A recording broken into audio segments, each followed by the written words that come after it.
अच्छा भाई, फाइनली लगता है साउंड वापस आ गया है कहीं ना कहीं से। और मैं पूरी उम्मीद करता हूँ कि आप लोग अभी तक मेरे साथ बने हुए होंगे। तो दोस्तों, स्ट्रीम स्टार्ट करने का टाइम आ चुका है। आज बहुत बहुत मज़े की स्टोरीज हमारे पास आई हैं। और बहुत एक स्टोरी तो ऐसी है जो मैंने निकाल कर रखी है पर्सनली। और ये स्टोरी ऐसी होने वाली है कि मैंने अभी तक किसी भी लाइव स्ट्रीम में या कहीं भी किसी भी वीडियो में ये वाली स्टोरी नहीं सुनाई होगी। ये वाहिद ऐसी स्टोरी होने वाली है जो आज ना सिर्फ एक हॉरर थ्रिलर होगी, बल्कि एक ऐसी स्टोरी होगी जो आपको आपके बचपन का एक जो खौफ होता है, एक ट्रॉमा होता है, उसको याद दिला देगी। तो दोस्तों, अब जबकि साउंड वापस आ चुका है और हम अपना कैमरा थोड़ा सा एडजस्ट कर रहे हैं। भाई ये सही डायरेक्शन में जा नहीं रहा है finally.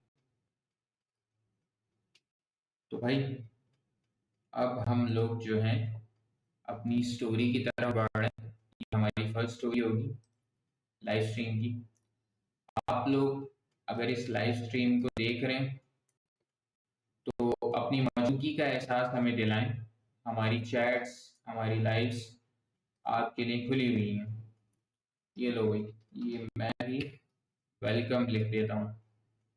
Welcome to her live stream with Jahan, episode 4। अच्छा भाई, दोस्तों अब हम चलते हैं हमारी पहली स्टोरी की तरफ। ये स्टोरी हमें हमारे सोर्सेज से मौसूल हुई है। और इस स्टोरी को सुनने से पहले मेरी आप लोगों से पर्सनली एक दरख्वास्त है कि भाई, अगर आप अकेले हैं और इस स्टोरी को सुन रहे हैं तो अपना जो एक आयतल कुर्सी पढ़ते हैं, हिसार बांधते हैं, अपना हिसार बांध लें। आयतल कुर्सी पढ़कर अपने आप पर फूंक लें, आप लोगों के लिए बेटर रहेगा।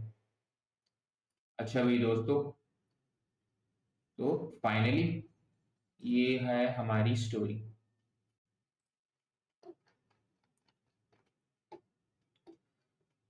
स्टोरी को भेजने वाले ने अपना नाम तो खैर अननोन रखा है, लेकिन मुझे लगता है ये स्टोरी हमारी आज की सबसे ज्यादा खौफनाक और पुरस्कार स्टोरीज में से होने वाली।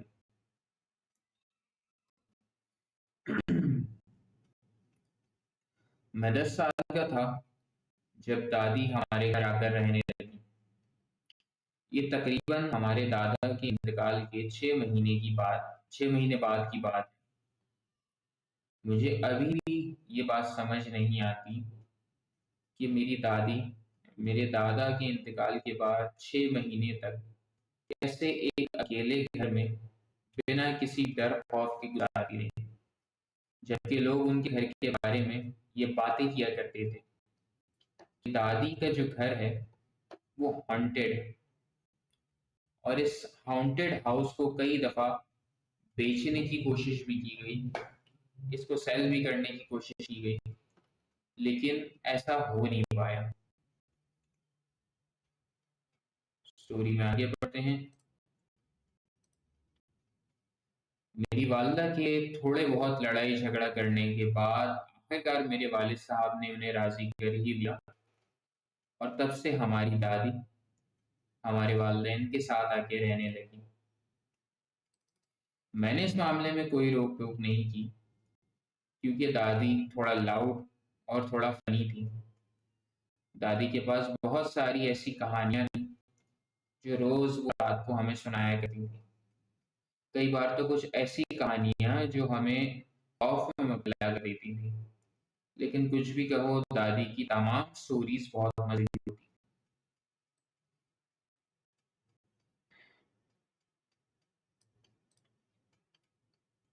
दादी के पास एक पोटली में हमेशा कुछ टॉफीज रहती थी।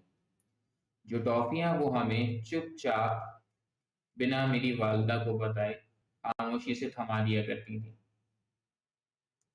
और जब भी मैं मुसीबत में फंसता था मेरी दादी ही सबसे ज़्यादा मेरी साइड लिया करती थी। लेकिन जो चीज़ उनकी बाकी दादियों से डिफरेंट थी, वो थी उनकी कहानियाँ। दादी के पास वैसे तो हर किस्म की कहानियाँ थीं, क्योंकि दादी वर्ल्ड वॉर 2 के दौरान उनका बचपन गुज़रा था और उन्होंने बहुत से ऐसे हालात देखे थे, ऐसे हादसा देखे थे, जो किसी आम इंसान के लिए बर्दाश्त करना बहुत मुश्किल है। फिर भी दादी का एटीट्यूड बहुत फ़नी और मस्ती मज़ाक करने वाला था।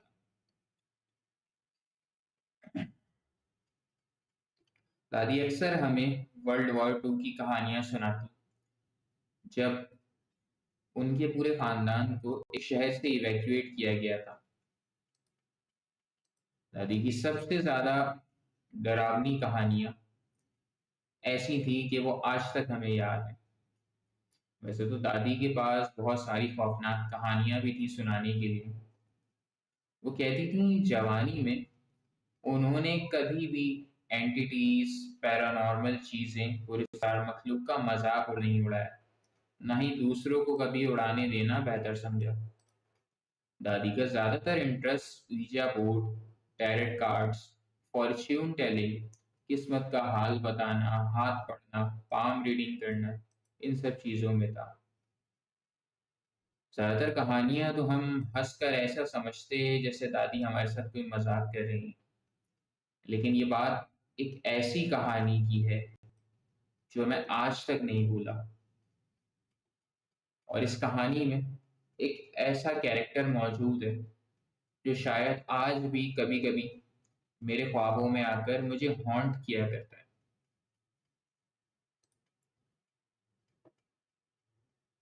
कहानी सुनाने का दादी का अंदाज भी बहुत मुख्तलिफ था। सबसे पहले रात को सोते वक्त वो कमरे की छोटी रोशनी जला देती और सारे बड़े बल्ब्स बंद कर दिया करती। सर्दियों की रातें होती इसलिए हम सब लोग कंबल में घुसकर उनसे कहानियां सुना करते। एक दिन दादी के मुंह से निकल गया कि जब भी कोई नहाने जाता है या जब मैं नहाने जाती हूँ, मैं कोशिश करती हूँ अपनी आंखें 10 सेकंड से ज़्यादा बंद ना रख। हम लोग सब हैरान हुए और उनसे पूछा कि दादी आखिर ये क्या बात हुई। उस वक्त दादी ने एक नई कहानी हमारे सामने खोली। ये कहानी थी दादी के मिस्टर लॉन्ग फिंगर्स के कैरेक्टर, वो कैरेक्टर जो आज तक हमें हॉन्ट करता है। वैसे तो दादी काफ़ी पढ़ी लिखी खातून थी, दादी ने मास्टर्स किया था, लेकिन मुझे समझ नहीं आता कि इस तरह की चीज़ों में इंटरेस्ट दादी का पैदा हो कैसे गया। बहरहाल हम चलते हैं उस कहानी की तरफ जो मुझे मेरी दादी ने उस रात सुनाई थी। एक रात जब मैं उनसे किसी बारे में बात कर रहा था तो दादी के मुंह से मिस्टर लॉन्ग फिंगर्स का जिक्र हो गया, जिसके बाद वो खुद परेशान हो गई कि बच्चों के सामने मैंने ये क्या बात कर दी। शुरू में तो दादी ने मजाक मजाक में कहा कि जो बच्चे अपने पेरेंट्स को परेशान करते हैं, मिस्टर लॉन्ग फिंगर्स उन्हें ले जाते हैं। लेकिन हमने उन्हें बहुत जोर दिया और कहा कि इसकी पूरी स्टोरी क्या है, पूरी कहानी सुनाइए। तो फिर दादी ने हमें बताया, जो लोग थोड़े से ज़्यादा सेंसिटिव होते हैं या फिर जिनका खून हल्का होता है, अक्सर वो जब नहाने जाते हैं तो उन्हें ये मालूम नहीं होता कि उनके साथ एक ऐसी एंटिटी मौजूद है जो हमेशा उनके आसपास घूमती रहती है।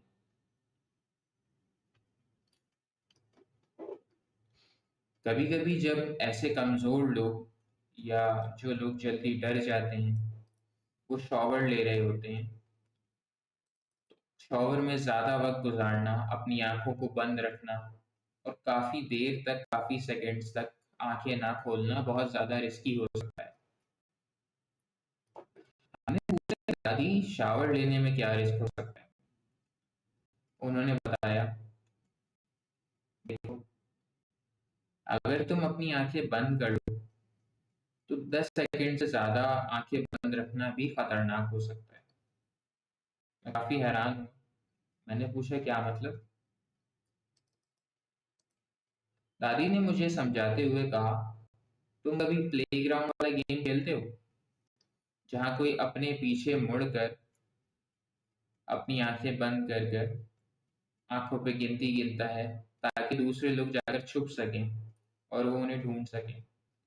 मैंने फौरन हाँ में सर हिला दिया। दादी ने कहा, बिल्कुल, शावर में भी ऐसा ही होता है।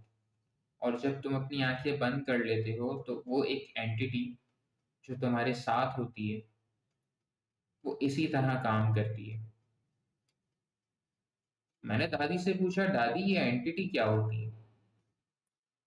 दादी ने जवाब दिया, वो तमाम मखलूक़ात जिन्हें हम अपनी आंखों से देख नहीं सकते लेकिन उसके बावजूद वो हमारे साथ मौजूद होती हैं, उन्हें एंटिटीज का नाम दिया जाता है। अब ये एंटिटी अच्छी भी हो सकती है और बुरी भी हो सकती है। बहरहाल, दादी ने मुझे आगे बताते हुए कहा,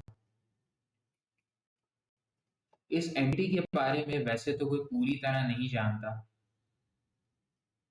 लेकिन कुछ लोग कहते हैं क्योंकि बाथरूम्स और शॉवर्स में एक बॉडी हीट होती है तो ये मखलूक गर्म जगहों पर रहना पसंद करती है, और इस मखलूक को इंसान की बॉडी से जो कुदरती सेंट निकलता है, जो खुशबू आती है, वो अपनी तरफ अट्रैक्ट करती है। कुछ लोग ये भी कहते हैं ये किसी किस्म का डीमन है जो स्टीम के अंदर छुप कर हमें हमें देखता रहता है, हमें मॉनिटर करता है। अब इसके बारे में कोई प्रॉपर रिसर्च नहीं हुई। अब दादी ने ये भी कहा कि इसके बारे में प्रॉपर रिसर्च इसलिए भी नहीं हुई क्योंकि जो इन एंटिटीज को देख लेता है वो इनके बारे में बताने काबिल नहीं रहता। उस वक्त मैं सिर्फ एक 15 साल का बच्चा था। मैंने दादी से पूछा, क्यों नहीं, कोई क्यों नहीं जानता इनके बारे में?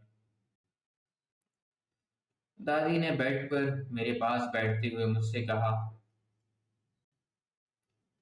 फिक्र मत करो मेरे बच्चे, तुम्हें अपना सर दुखाने की जरूरत नहीं है।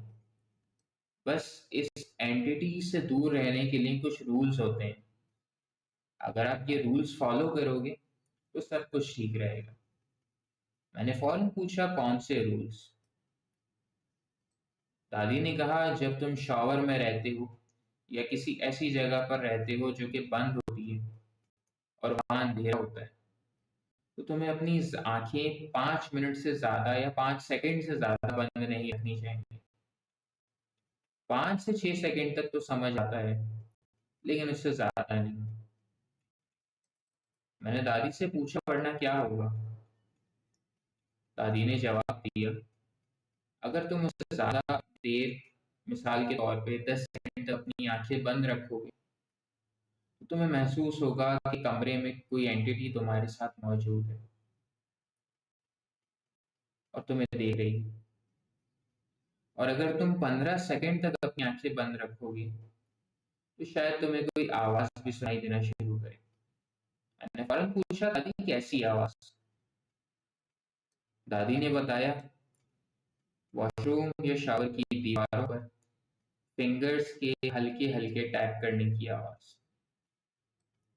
शावर के पानी में किसी की उंगलियों का भीगना और पानी नीचे गिरने के शोर में उस एंटिटी का अपने करीब महसूस होना।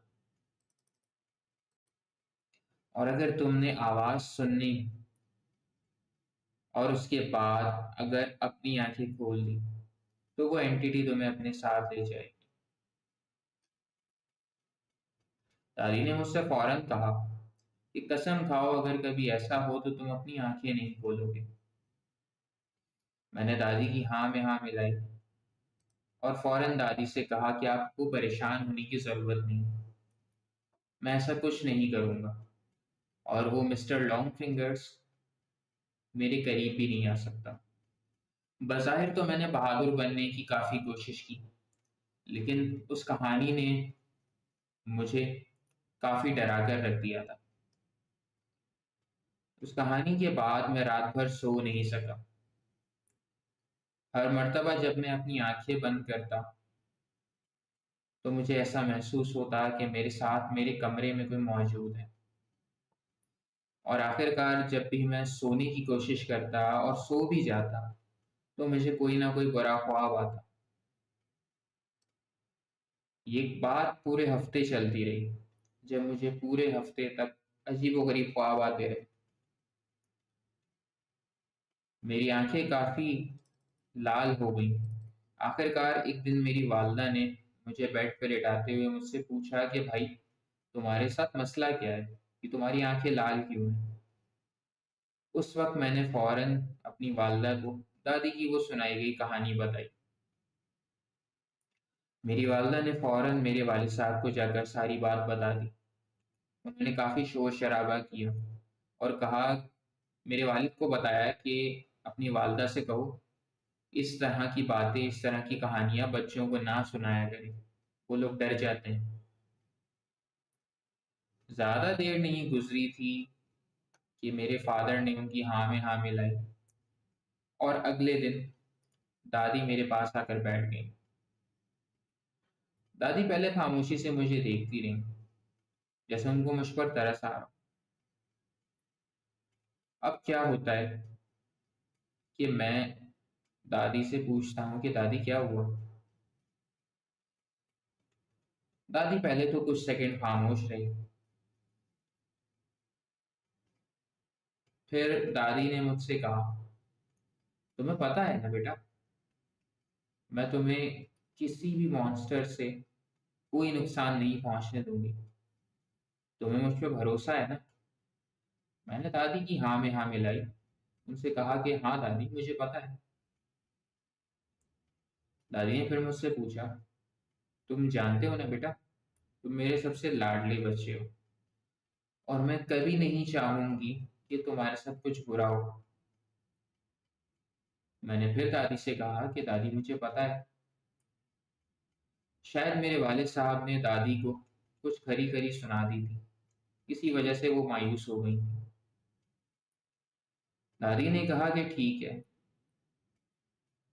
अब जब भी तुम्हें मिस्टर लॉन्ग फिंगर्स या ऐसी कोई भी एंटिटी का ख्याल अपने दिमाग में आए, तो एक बात याद रखना, तुम तक पहुंचने से पहले तुम्हारी दादी उस मनहूस एंटिटी को सबक सिखा चुकी होंगी। वो तुम्हारे करीब भी नहीं आ पाएगी। उस दिन दादी ने मुझे बहुत प्यार किया और वो मेरे कमरे से कुछ देर बाद चली गई। अगले दिन हमारे घर पर एक नाकाबिले फरामोश वाक़या होता है। दादी जो हैं, उनका जो शॉवर होता है, वो उनका जो कमरा होता है, उनके कमरे के शॉवर से पानी बहने की आवाज़ आ रही होती है। ताज्जुब की बात तो ये है कि ये दोपहर के 12 बजे का वक़्त था। मैं फ़ौरन दादी के कमरे में गया। वो शॉवर के अंदर थी और शॉवर के बहने की आवाज़ आ रही थी। मैंने दादी को आवाज़ देकर पूछा, दादी जान क्या आप ठीक हैं? कोई जवाब नहीं है। अब मैंने शॉवर के दरवाजे पे नॉक करना शुरू कर दिया। फिर भी कोई जवाब नहीं है। इतने में मेरी वालिदा अंदर आ गईं। मौके की मुनासिबत को समझते हुए उन्होंने मुझे वहाँ से हटाया और खुद दरवाजे का नॉब घुमाया। वो दरवाज़ा लॉक था। उन्होंने फ़ौरन जाकर मेरे वालिद साहब को बुलाया। वालिद साहब ने जैसे-तैसे करके दरवाज़ा खोला और उस दिन उस बाथरूम से मेरी दादी की गैर जानदार लाश बरामद हुई। जब दादी का इंतकाल हुआ, तो मैंने देखा बाथरूम से बाहर लाते हुए दादी का हाथ उनके दिल पर रखा हुआ था। डॉक्टर ने बताया कि दादी को रात को हार्ट अटैक आया और हार्ट अटैक की वजह से उनकी डेथ हो गई। उन्हें ज़्यादा तकलीफ झेलनी नहीं पड़ी। हार्ट अटैक बहुत ही सडन था और एक ही झटके में उनका इंतकाल हो गया हो। मैं बहुत मायूस हुआ। मेरी उस घर में एक लौती दोस्त थी, जो मेरी सबसे अच्छी दोस्त थी, जो बात-बात पे मेरी साइड लेती, मुझे चीज़ देती, टॉफ़ीज़ प्रोवाइड करती और मुझे बहुत सी खाने की चीज़ें भी दिया करती।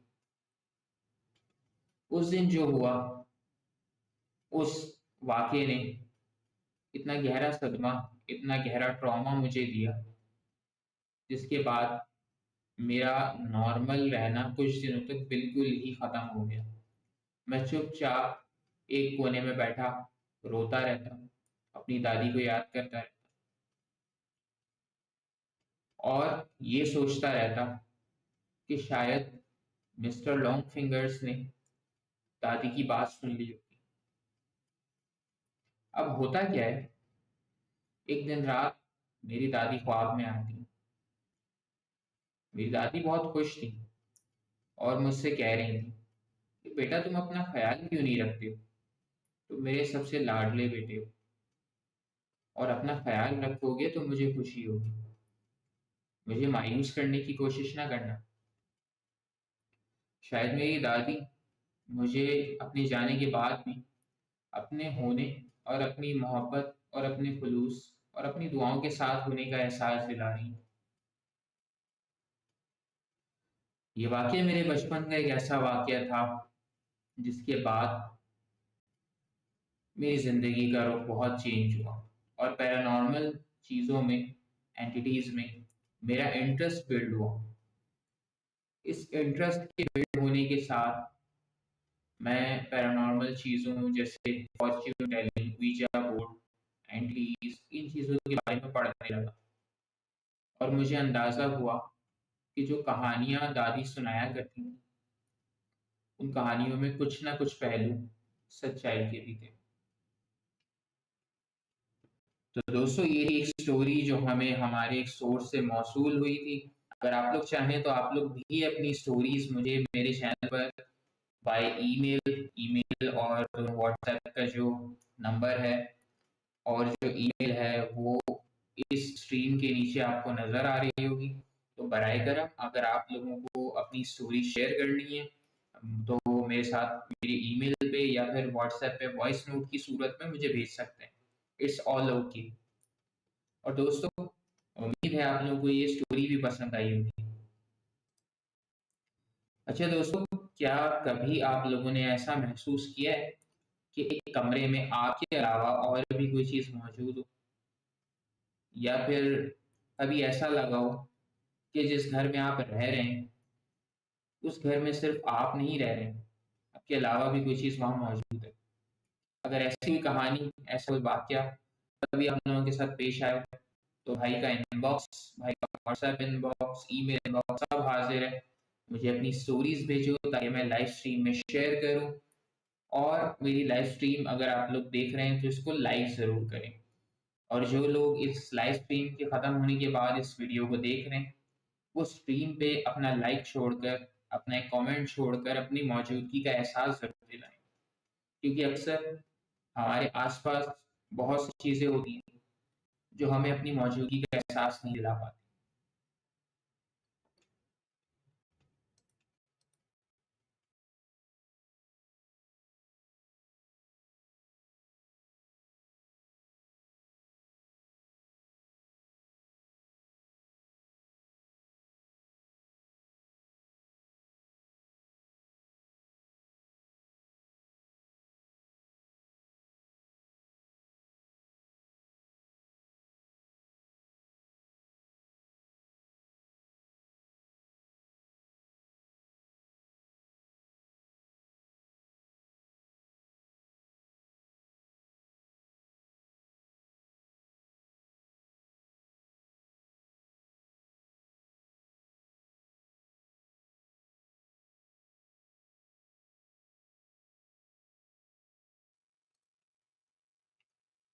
अच्छा दोस्तों, आप लोगों को एक और इंसिडेंट बताता चलूँ।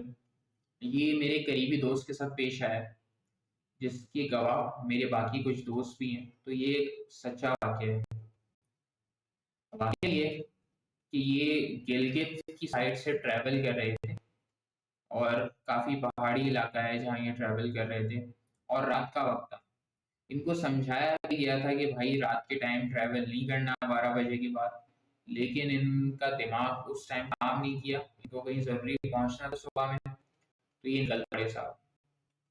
अब जब ये निकल पड़ते हैं तो ऐसा होता है कि ये जब जिस सड़क पर ये जा रहे होते हैं, उस सड़क पर एक कट होता है और वो इतना मतलब बिल्कुल 90 डिग्री के एंगल पे कट बना हुआ है, ऐसे सीधा जाके बिल्कुल ही सीधा। अगर आप ज़्यादा आगे निकल गए तो फिर वो खाई ट्रेंचेस की तरफ या खाई के अंदर आप गिर सकते हैं। तो होता ही है, अब ये गाड़ी चला रहे, इनको ऐसा दिख रहा है साइड मिरर में कि इनके पीछे कोई डॉग, कोई कुत्ता भाग रहा है और इनकी गाड़ी को भौंक रहा है। अब ये काफ़ी हैरान हुए कि यार कोई जानवर ऐसे कैसे भाग सकता है, ऐसे कैसे घूम सकता है और गाड़ी की स्पीड को मैच कर रहा है, जो एक डॉग के लिए नियरली इम्पॉसिबल है कि वो एक अच्छी खासी जो करोड़ा गाड़ी है उसकी स्पीड को मैच कर रहा है। ये तो मतलब बहुत ही डिफरेंट है। अब होता ये है कि जैसे जैसे ये आगे बढ़ते जाते हैं वो डॉग इनके बिल्कुल गाड़ी के साथ साथ भागना शुरू करता है और एक टाइम आता है जब वो डॉग बिल्कुल इनकी गाड़ी के आगे आ जाता है। ये फौरन गाड़ी रोकते हैं, ब्रेक लगाते हैं और जब गाड़ी से उतर के देखते हैं तो वहां पे कोई डॉग, कोई कुत्ता मौजूद नहीं होता। डॉग तो क्या, वहां पे कोई जानवर ही मौजूद नहीं होता।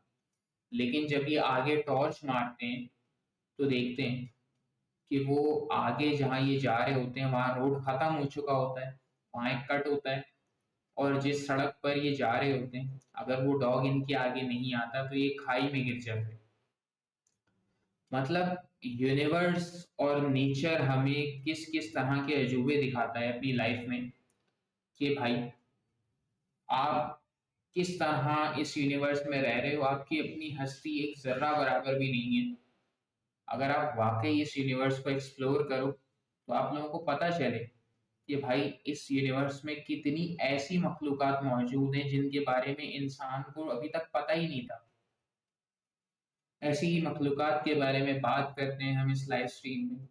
इसके अलावा कुछ लोग हमारे दोस्त, हमारे बुजुर्ग, जो हमारे बड़े हैं, कभी-कभी अगर वो ठीक समझते हैं तो हमें कुछ स्टोरीज़ भेज देते हैं, अपने असली वाक़यात भेज देते हैं जो उनके साथ कभी पेश आए होते हैं। और मैं आप लोगों को एक चीज़ बताता चलूँ, मैं जो भी वाक़या सुनाता हूँ वो तकरीबन सच्चा वाक़या होता है। इसमें सिर्फ़ इतनी रद्दो-बदल होती है कि मैं नाम सही नहीं बताता कहीं, क्योंकि नाम सही बताऊँगा तो आप लोग पहचान भी सकते हैं कि भाई ये किसके साथ हुआ है। तो मैं नाम हमेशा चेंज करता हूँ अपने वाक़यात में, कि कभी किसी को असली नाम ना पता चले और उस बंदे के लिए जिसने स्टोरी सुनाई है कोई मुश्किल ना पैदा हो जाए। क्योंकि हमारा जो कल्चर है हमारे मुल्क में, अक्सर अगर किसी को पता चल जाए कि एक बंदे के साथ ऐसा कुछ हुआ है तो सबसे पहले उसका मज़ाक उड़ाया जाता है। ये मज़ाक उड़ाने वाला जो कल्चर है ये ख़त्म होना चाहिए। तो दोस्तों, उम्मीद है आप लोगों को ये वाक़या भी पसंद आया होगा। बाकी कौन-कौन हमारे साथ मौजूद है इस वक़्त, हमें जो है चैट में अपना कमेंट करके, चैट में अपना लाइक छोड़ के, अपना रिएक्ट छोड़ के हमें बता सकता है। और अगर आप लोग ये भी चाहते हैं कि प्रॉपर इस लाइव स्ट्रीम का सेशन जो है प्रॉपर वीडियो की तरह किया जाए, प्रॉपर इसकी जो है हर वीकेंड पे जो है इस लाइव स्ट्रीम को बनाया जाए, लाइव स्ट्रीम की जाए, उसमें आपकी स्टोरी शेयर की जाए, तो बराए करम मुझे अपनी स्टोरीज़ भेजिए भाई, स्टोरीज़ भेजिए। स्टोरीज़ भेजेंगे, मैं शेयर करूँगा तो लाइक्स आएँगे तो रिएक्ट्स बढ़ेंगे, व्यूज़ बढ़ेंगे और आखिरकार आपका भाई एक यूट्यूबर बन जाएगा। तो दोस्तों, ये थी हमारी आज की लाइव स्ट्रीम।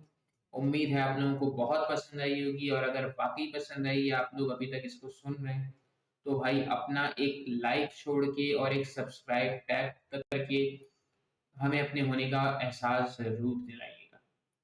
तब तक के लिए अपना, अपने प्यारों का ख़ास ख़्याल रखिए। मुलाकात होती है आप लोगों से कल फिर एक और लाइव स्ट्रीम के साथ। अल्लाह हाफ़िज़।